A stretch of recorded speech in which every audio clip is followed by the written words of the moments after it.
Hello, parents. Welcome to the Masterful Parenting Podcast. I'm Anne Alvares, parent coach, school counselor, and mother of two. Do you sometimes struggle with your parenting role? Do you notice that sometimes you're repeating patterns that you learned in your own childhood? Maybe you are carrying childhood pain that has not been healed, and you notice that it is showing up in your parenting with your own children. Perhaps you yell or get frustrated easily. Maybe you are directing them or telling them what to do all the time, and you notice that your actions are affecting your relationship with your children. Well, parents, I totally understand this. I came from childhood pain and I learned how to be a relational parent with my children. And I can teach this to you as well. This podcast is all about learning how to heal the childhood pain that we are carrying so that we can foster healthy relationships with our kids. Join us every week for a new show, and we will dive into the healing and the fostering of healthy relationships with our children. Hello, parents. Welcome to the Masterful Parenting Podcast and YouTube channel. Today, I am going to go into healthy behaviors in a family. Last episode, I talked about what are the unhealthy behaviors, like the top 10 unhealthy behaviors in families, that come from like dysfunctional families. And I went through all top 10 in detail. So then I promised you that to the next episode, which is today, I would go over how do we turn that around? How do we change from unhealthy to healthy behaviors? Um, and so I'm going to walk through a step by step how to start transforming your families from unhealthy to healthy. Okay. So we're going to go with the first thing, first step. So the first step is that you need to recognize the behavior that's unhealthy without denying it. You need to say, okay, I know that yelling at my children is not healthy, or that I am putting on too much uh, on my children, or I have too high expectations of them.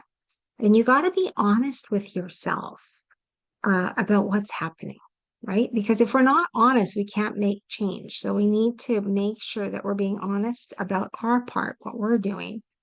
That's the unhealthy behavior.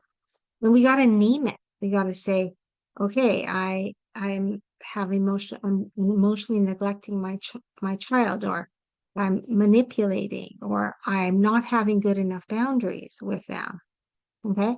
And then also, once you recognize or once you're aware of the behavior, the unhealthy behavior that you're doing, you can journal about it. You can say, I'm gonna write about it, um, to clarify the why you're doing it, how your children responded, um, how often is the yelling happening, and how does it affect you? What's going on inside you when you are responding in an unhealthy way or reacting in an unhealthy way? Okay. So first step is recognize it without denial. Okay. Journal about it so you can process the unhealthy behavior. Second step is you have to establish clear boundaries, right? So, I'm not okay with that anymore. I'm not going to yell anymore. I'm not going to put up with my child doing this, pushing my buttons, triggering me. I'm going to be consistent. If my boundaries are ignored, then I will calmly reinstate or restate my boundaries, what they are, so that everybody's aware. Even my kids are aware. I'm not going to be listening to the arguing anymore right now. How about we talk about it later? Okay, so that's establishing clear boundary.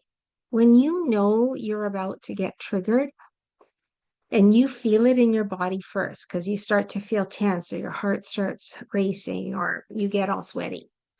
Something is happening to you physically as a warning sign that, okay, you're starting to get upset. Then you can just take a moment, like take a moment, pause, breathe, go for a walk, remove yourself so that you don't do one of those unhealthy behaviors that we talked about.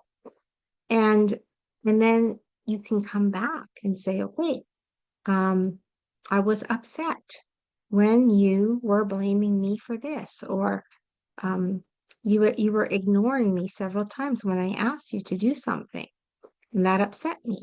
All right, so it's like speaking that way to our kids is okay. Explaining how you're feeling is okay, right? It's much better than yelling. It's much better than ignoring. So we can come back and we can have a dialogue like, what's going on? How come you spoke to me in that way, son or daughter?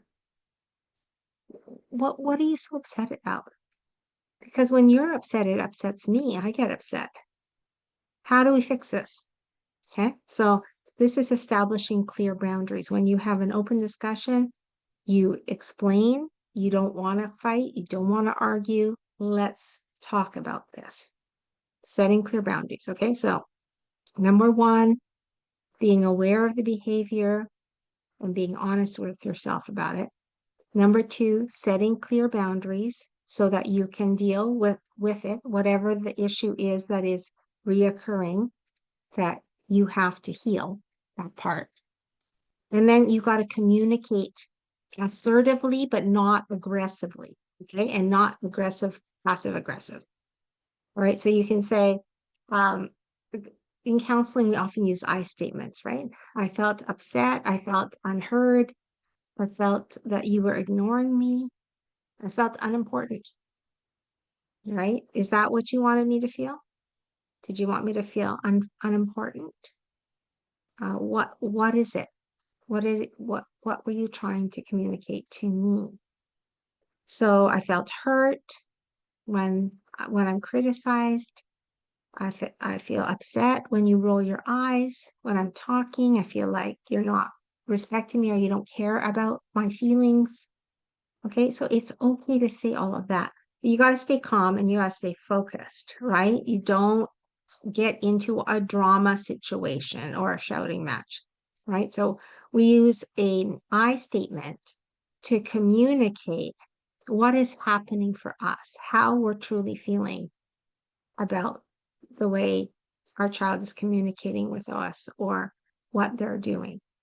All right. And then number four is we understand the root causes. Okay. This is super important to understand. Okay. I'll give you an example. I was working with a mom and I told her like you should try to connect daily with your teenage son. And she said, okay. So then the next session we had, she said, I was texting him all the time. And then he said, you're texting me too much, mom. And then she was upset about it, like really upset and hurt because I told her to connect it as much as she can. So then my question was, I wanted her to get to the root cause. And I said, okay, so what message are you telling yourself when he said, you're texting too much, mom? What is the message? Oh, that he doesn't love me, that he doesn't care about me, that he's not respecting me. I said, okay, when in your childhood did you feel that? When in your childhood did you feel unloved, unrespected, uncared for? And then she could go back into her childhood and she could name moments when she felt that.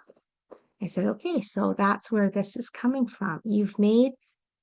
You're repeating a hurt that you had from your childhood. You are, you are that little girl again, and you're being triggered by him not wanting to get so many text messages. But what if it's not that he doesn't love you? What if it's not that he doesn't care about you? What if it's that he's just busy and he needs you to stop texting so much? What if it's that? And she said, oh, are you saying everything stems from our childhood? And I said, yeah. A lot of times when we overreact or get emotional, it comes from our childhood and it comes from a place of pain, something in our childhood that caused us pain. Okay. So that was her root cause, her feeling of not being cared for or respected, was transferred onto her son's behavior. But her son he wants to hear from his mother. He just doesn't want to hear from her all the time because he knows if he doesn't text back, she'll be upset, right? Our kids know these things, right? But so then he tries to be honest with her and by saying, Mom, it's too much. And you know what? He's having a boundary. And I told her this is a good thing. It's a good thing when our kids communicate their boundaries to us because that's what you want him to learn. But if you get mad at him for expressing how he truly feels, then now it's not safe to tell you things, right? So we have to be the safe place that we can handle anything that they tell us. And then we have to stop ourselves from not personalizing. I call it personalizing when you make it about you and not about your child. So we have to get to the root cause of your trigger, your upset. Okay.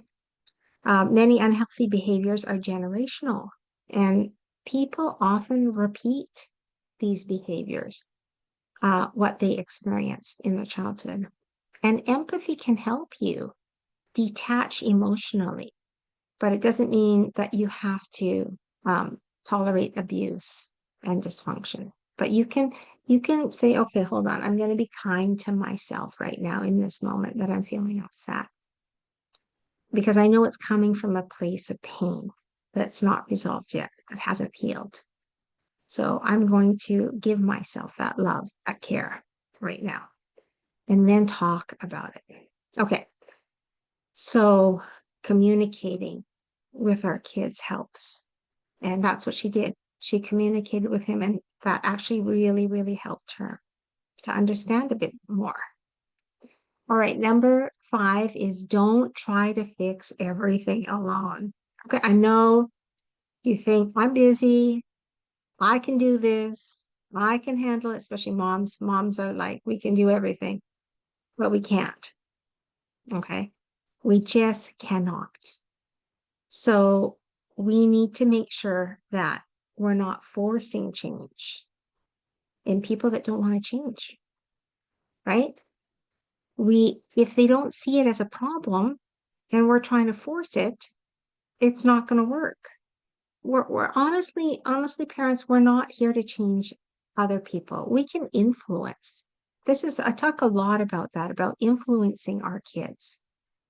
But we can't change. People have to want to change. Even our kids, they have to want it. They have to buy into it, buy into the transformation, buy into the studying hard, buy into the wanting more for themselves, buy into the getting healthy and exercising. Okay, they have to have buy-in. And we can't force and control because that's actually unhealthy. What we do is we influence. And I can talk a lot about that whole topic about influencing our kids, and how to get there. But we can't fix it. Okay, sometimes we can't fix it because they don't want to, right? But focus on what you can control, what your boundaries are, your responses, and your healing. And remember, sometimes we make these messages in our head based on fear. If our kid isn't doing this, oh my gosh, they're going to have a terrible adult life. And it's simply not true.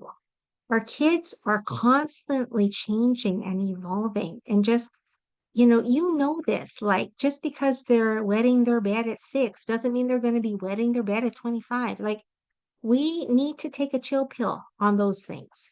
And we need to just allow things to transform. Our kids are constantly changing and adapting. A kid who was shy at 4 could be talking on the stage in grade 12. I've seen it. I've seen kids transform. right? But what we do in that time period is so important because we can either stifle, them coming out of it, or we can motivate, inspire, and give them courage. Okay.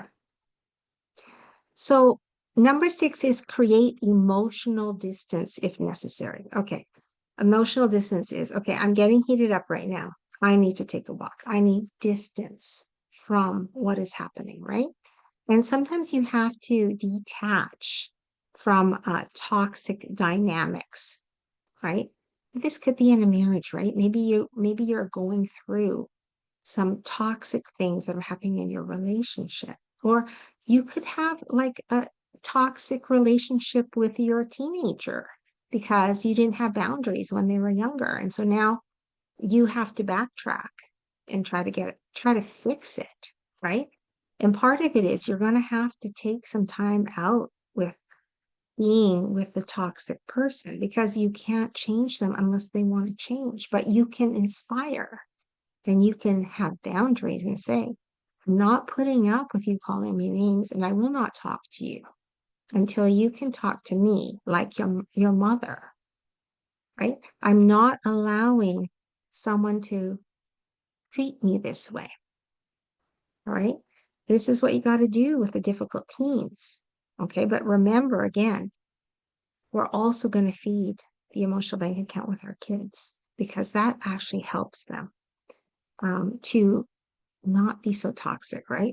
Like honestly, the reason they do the things that they do, the yelling, the screaming, the whatever, is because there's there is a pain in them that needs healing. Maybe we weren't healthy with them when they were younger, and we have to backtrack and try to figure things out. But creating emotional distance is good, is healthy. Okay. Because you don't want to get into a fighting match, an arguing match. It's not going to make things better. It's going to make things worse. We don't want slapping, hitting, any kind of manipulation. So we're going to limit or say, until I calm down or until you calm down, we can't have a talk right now. When you're ready to talk to me, when we are both calm, then how about we have this discussion, right? This is the way you can talk to your child um, who may be displaying unhealthy behavior with you. Okay, and then number 7 is to seek outside support. Yeah, sometimes parents, we need help. It's okay. I have had help in my parenting journey, honestly.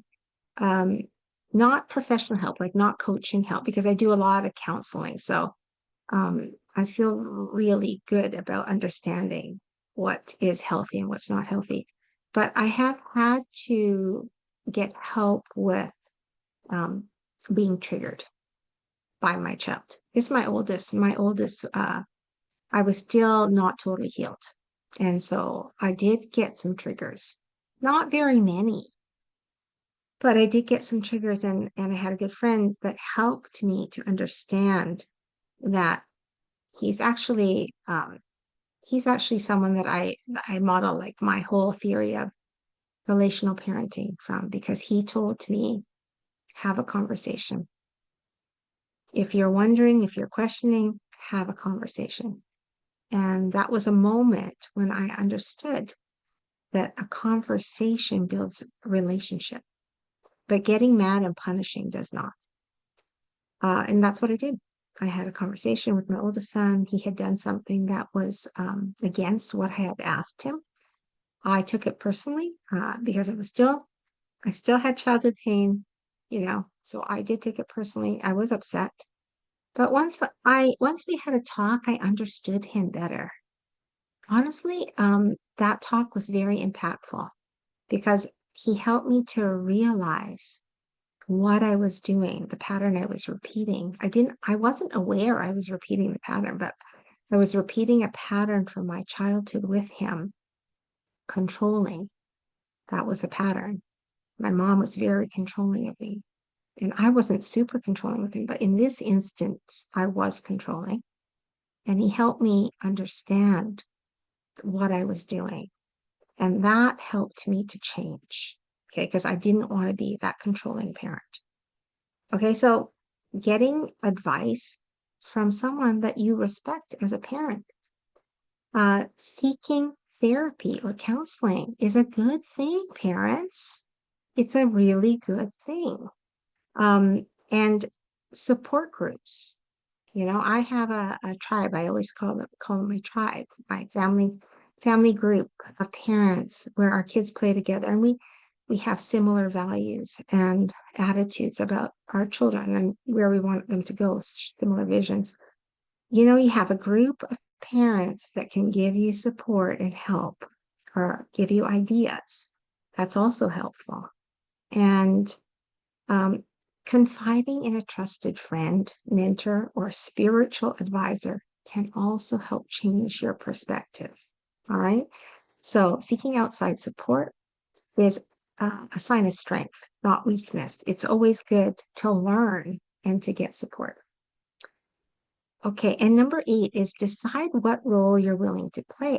Ask yourself, is this family relationship safe and reciprocal? Like, am I giving love, receiving love, um, or am I doing it all without any care? Like nobody's helping me, right? We have to look at our family dynamic, and everyone needs to feel like they're supported, cared about. Um, that the burden, I shouldn't say burden, the the responsibilities in a family are shared so that one person doesn't get resentful. Okay. So sometimes I've seen it with the kids. The kids have all this responsibility, and the parents put everything on the kids, and then the kids are resentful. That's not healthy, right? Or maybe it's a mom that's taking care of everybody, or a dad, and somebody's not holding their weight. Okay. So, like, you need to feel like everybody's helping. That's a healthy family. Everybody is helping. And if a person is ill, that everyone is gathering around to help that person. Okay. All right. You need to say, like, I didn't learn this because I came from childhood pain. And maybe if those of you that came from childhood pain, you didn't learn this either. But we have to ask for what we need. We cannot expect people to read our minds, and we can't suffer in silence. Okay. So asking what you need is important. I have told parents it's okay to tell your children, mommy's tired and she needs to have a little rest. Okay, can you watch TV or play a game or give them something to do and take that time? I'm a firm believer in that, making sure you're taking care of yourself and showing that to your kids, because actually it's good role modeling for them. You know, your kids will learn, oh, mom's prioritizing her physical well-being, or her mental well-being, or her emotional well-being, right? Like, that's actually a good thing. Okay. So don't expect kids to be mind readers, or your spouse to be a mind reader. You have to verbalize what you need. All right. And know when to walk away. Like, if you're in a abusive marriage, I was in an abusive marriage. It was very, very difficult. Um, so if there is abuse, gaslighting, disrespect, disregard for your well-being, then you know what? You cannot be healthy with an unhealthy person, and you can't allow unhealthy people to be in your home. They need to get help. So if it's a teenager, you need to get your teenager help. They can't be terrorizing everybody in the family. People can't be walking on eggshells with that person. And the same with a spouse. If a spouse is being unhealthy, that spouse needs to be removed from the family until that spouse gets help. The spouse needs to want to get help and be healthy and not contaminate the family with unhealthy behavior. Okay. That is something I learned, that we have to protect our families from unhealthy people, even if they are our own family members, right? Okay, because we cannot be healthy with unhealthy people in our homes. Our home is our safe haven, and everyone needs to feel good and safe in our homes. Right? So you may have to make a big decision to remove that person from the home while they're trying to get better, right? Until you see improvement. That's a boundary that you have. Okay, number 10, commit to your own healing. You have to break the cycle. You have to make a decision. I am not going to repeat the patterns from my childhood. Okay? I made that decision. Even before I had kids, I knew I did not want to repeat my childhood with my kids. And I really, really worked on me. I really worked on myself, on my self-worth, um, and diving into the pain. Like I cried about it. I mourned it. I mourned my childhood. And I confronted my mom about it, as a young woman. And all of it was a part of my healing journey so that I wouldn't pass it down to my kids. And then I became very, very aware of what I was doing, that I was always expressing love to them, caring about them, spending time with them. Things that I didn't get, I was determined to give to my children. And that's how we break the cycle. We make it a decision, not going to pass that down, not going to pass down the yelling, not going to pass down the controlling, not going to pass it down. And then we learn what is healthy, right? How to communicate in a healthy way, how to regulate our emotions, how to be healthy together.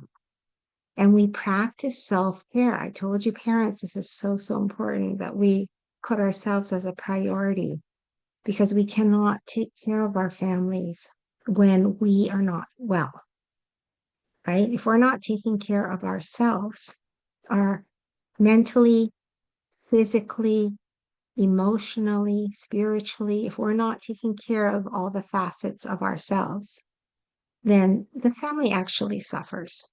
So we have to put ourselves on the top of self-care. Make time for yourself every day to rejuvenate and feel good. Take breaks, when you're feeling overwhelmed. Get help, get support, because it's tough. It's very challenging, you know, um, and exhausting sometimes, raising little ones and then moving through all the stages with them. So important that you're prioritizing your self-care. Okay, self-care is not selfish. Self-care is mandatory for good parenting.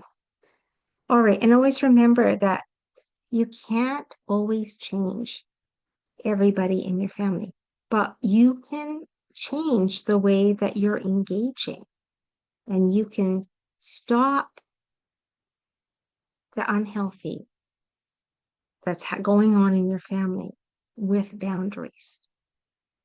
And when you start taking control and start adopting and prioritizing your own peace, then you're going to see a, a totally different dynamic in your homes. Okay, parents? I promise you, it is really the truth. Okay, so if you would like to develop like a specific strategy for your situation, um, like handling a critical parent or like changing something that you're doing that you notice and your kids are upset about. Um, if you have manipulation with family members or you feel like emotionally unavailable, um, there are emotionally unavailable family members in your home and you're not sure how to deal with that. This is all part of the coaching that I do parents to help you to heal from it, right? To recognize the hurt because maybe the hurt is still going on and to heal that part and to develop strategies so that you can feel peaceful and you can have the strength to deal with the unhealthy behaviors that may still be going on in your life, right? And also to ways to create a healthy home. You may need support with. So reach out, reach out. I'm so happy to help you with that. All right, parents, I thank you, and I hope that this show was insightful and that you got a lot out of it. If this show has helped you or blessed you in any way, I would love it if you could give me a review on Apple Podcasts, if you could follow my podcast, my YouTube channel, if you could follow my YouTube channel, or if you could do a Google review. All of those things would be great so that we can get masterful parenting out to more and more parents. And then we can raise healthy children. Thank you so much, parents, and we will see you next time. Thank you, parents, for joining the show today. If this show blessed you, changed you, or helped you in any way, I would appreciate a Google review or a review on my podcast. And I would love you to subscribe to my YouTube channel, Masterful Parenting, so we can get the word out to more parents about relational parenting. Thank you so much, parents, and we will see you next time. Take Audio care, Jungle. everybody.